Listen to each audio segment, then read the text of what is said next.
महाराणा प्रताप संस्थान के online classes में एक बार आपका पुनः स्वागत है। तो आज आप लोग सोच रहे होंगे कि मीत सर बायो की क्लास में क्या कर रहे हैं। ये एग्री बायो की क्लास है, एग्रो बायो, ठीक है। यहां पर नीचे एक वाक्य लिखा है, कृषि जीवन का आधार ही नहीं अपितु जीवन ही है। मतलब कि कृषि जीवन का आधार ही नहीं है अपितु जीवन ही कृषि है या कृषि ही जीवन है। ये आज का वाक्य है, इसको नोट कर लीजिएगा।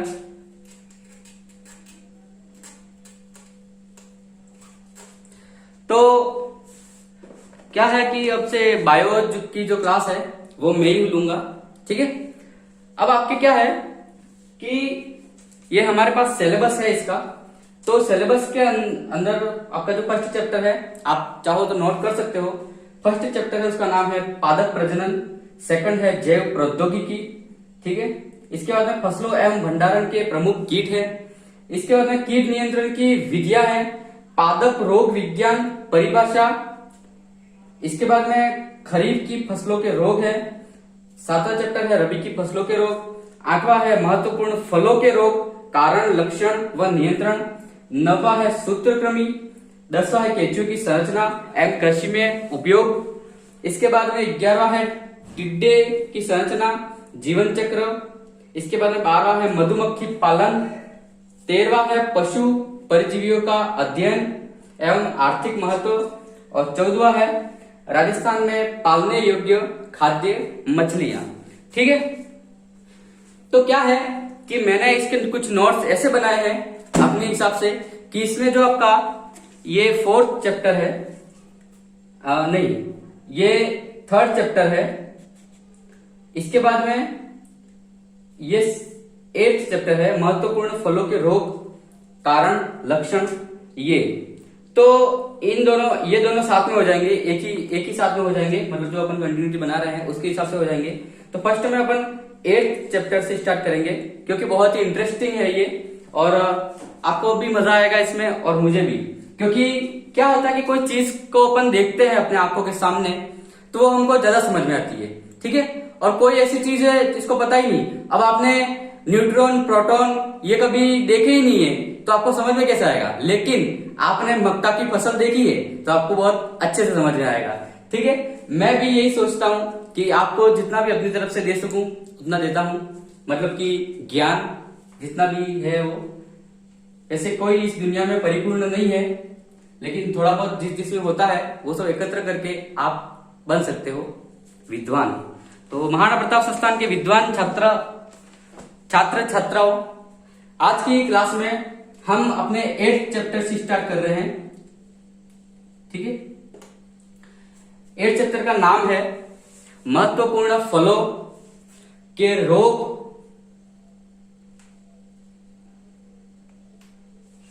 लिखो, महत्वपूर्ण फलों के रोग एवं नियंत्रण, ठीक है।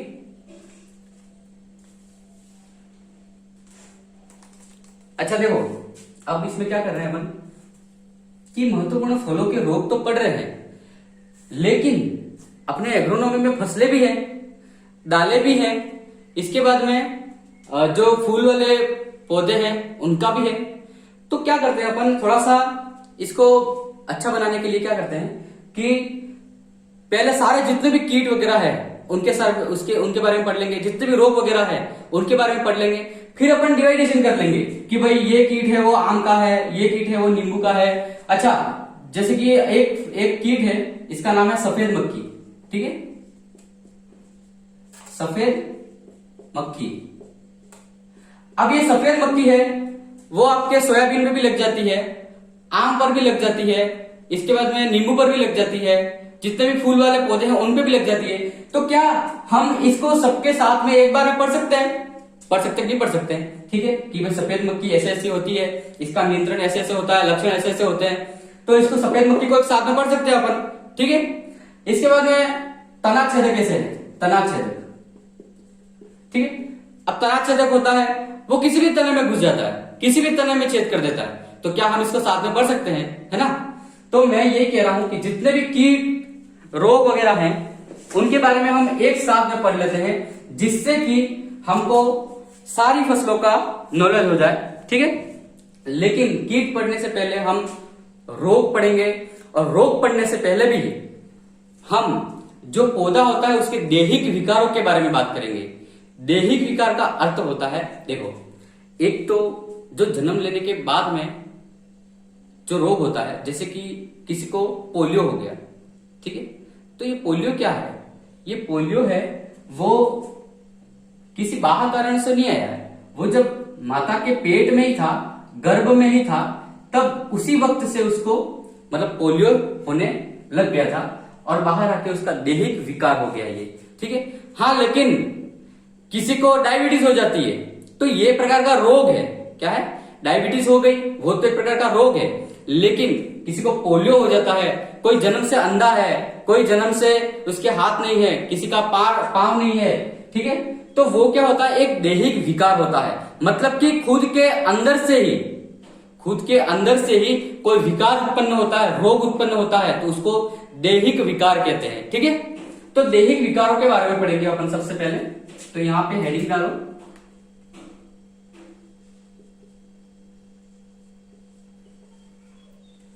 दैहिक विकार।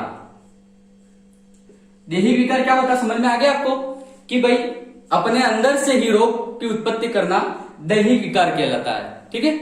अब इसमें क्या होता है कि दैहिक विकार अपन पढ़ते हैं तो किसी निश्चित फल या पौधे के बारे में पढ़ेंगे, क्योंकि अपन सबसे पहले तो हॉर्टिकल्चर के अंदर बात कर रहे हैं, इसलिए हॉर्टिकल्चर की बात करेंगे। तो दैहिक विकार जो होता है वो किसी पर्टिकुलर जो फ्रूट होता है, प्लांट होता है, उसके बारे में पढ़ेंगे अपन। तो सबसे पहले लिखो आम।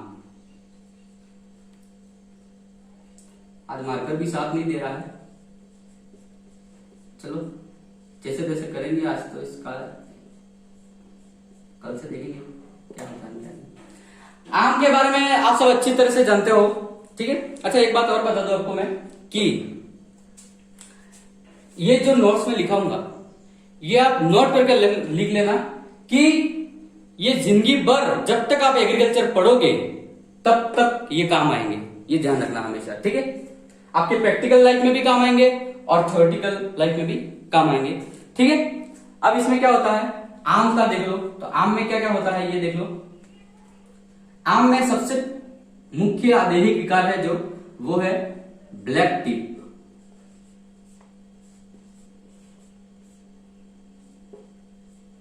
अच्छा, इंग्लिश मीडियम, मैं हिंदी मीडियम वालों के लिए भी लिख देता हूं यहाँ पे, मैं हिंदी मीडियम में ही पढ़ा रहा हूं वैसे तो, ठीक है। ब्लैक टिप या इसको कहते हैं काला शीरा, ठीक है। आम का ब्लैक टिप या काला शीरा, इसके बारे में पढ़ेंगे। तो ये होता है एक दैहिक विकार होता है, ठीक है। अब इसके लक्षण क्या होते हैं? इसके लक्षण,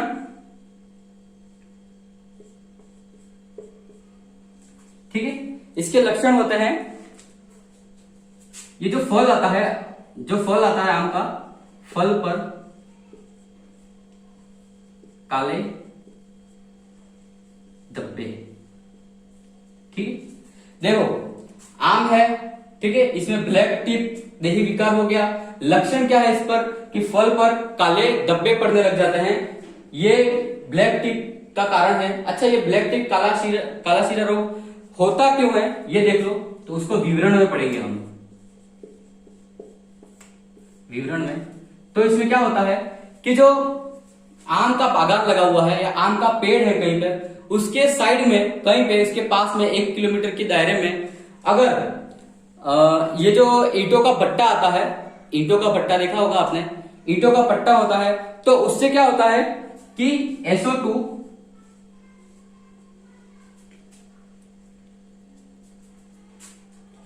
CO2 या N2 गैसें निकलती है, जिसके कारण क्या होता है, फलों पर काले काले धब्बे पड़ जाते हैं। SO2, CO2 या N2 गैसें निकलती है उसके ऊपर, ठीक है। ये है, या फिर बोरॉन की कमी से होता है। बोरॉन की कमी से होता है।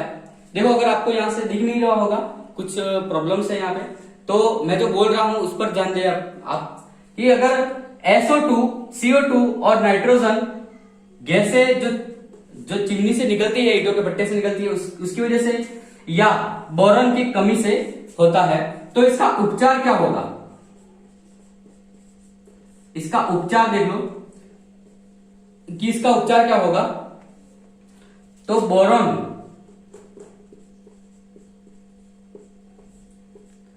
का छिड़काव करेंगे,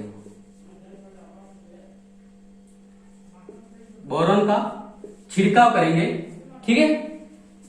इसके ऊपर जैसे जैसे कि आम का पौधा है या आम का बड़ा पेड़ है, उसकी जड़ों में बोरॉन डालेंगे, जिससे कि ये इस रोग से लड़ भी पाएगा और बोरॉन की कमी होगी तो वो पूरी भी हो जाएगी, ठीक है। और जो इसके नीचे लाइन लिख सकते हैं कि जो ईंटों चमनियों के जो भट्टे होते हैं वो आम के पौधे से, पेड़ से 1 किलोमीटर दूर स्थापित होने चाहिए, ठीक है। ये है, देखो अब मैं बार बार ये लिखूंगा नहीं, आपको डायरेक्ट बता दूंगा, आपको रोग बता दूंगा, इसके लक्षण बता दूंगा, विवरण बता दूंगा और उपचार बता दूंगा, ठीक है। और आपको लिख लेना है, ठीक है, क्योंकि ये मुझे पता है कि बोर्ड पर सही से दिखता नहीं है, इसलिए, ठीक है। तो ये तो हो गया। अब दूसरा लिखो,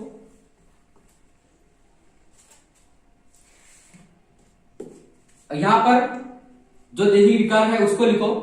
दूसरा, ये तो आम है, ठीक है, आम के बारे में अपन पढ़ रहे हैं। दूसरा लिखो एकांतर फलन।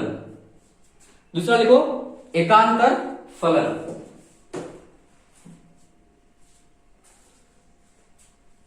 एकांतर फलन।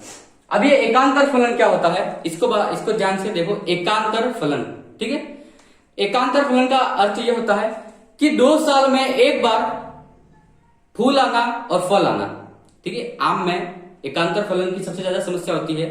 आपने भी देखा होगा अपने गांव में, कोई कहते हैं कि इस साल तो आम आए ही नहीं है, अगले साल आएंगे, ठीक है। उसके अगले साल आ जाते हैं, लेकिन उसके अगले साल नहीं आते हैं। मतलब कि 2 साल में एक बार आम आने की प्रक्रिया को देही विकार कहते हैं और उसको कहते हैं एकांतर फलन। समझ में आ गया, ठीक है।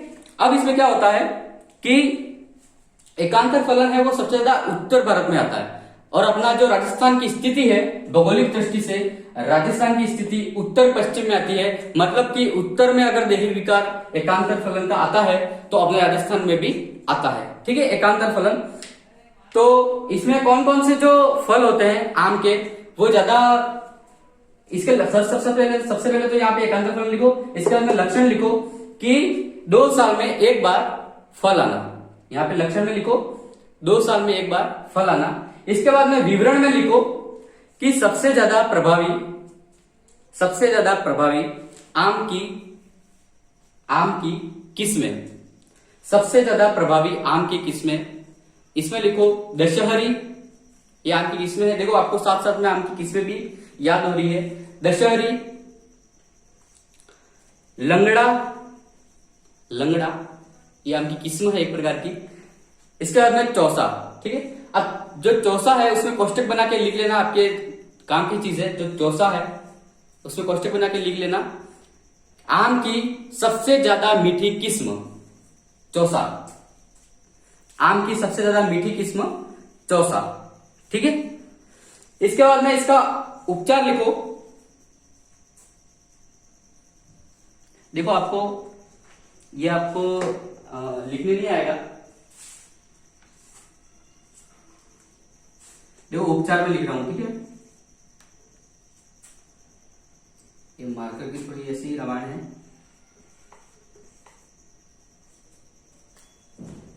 नो प्रॉब्लम, कितना सताएगा तू।